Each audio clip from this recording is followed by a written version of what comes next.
Evet sevgili takipçilerim, ilk defa size montajsız bir video atacağım. O yüzden en baştan söyleyeyim, sürçülisan edersem affola.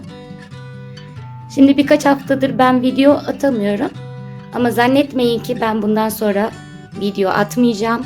Tam tersine daha düzenli ve daha çok video atacağım. Ama şimdi kendime şirin mi şirin bir atölye hazırlıyorum.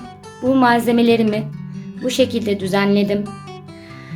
Yaklaşık 1,5 aydır bunlarla uğraşıyorum. Düzenlemelerim, boyamalarım, her şeyim ilerledikçe sizinle yine paylaşabildiğim kadar paylaşacağım. Bayağı bir emek verdim. Böyle onlarca kutum var. 20'şer 30'ar bölmeleri, tek tek karışık malzemeleri ayırarak güzel bir iş çıkardım bence. Ve bence bunlarla sizlere çok güzel tasarımlar yapacağız öğrencilerimle. Ve sizlerle de paylaşacağız.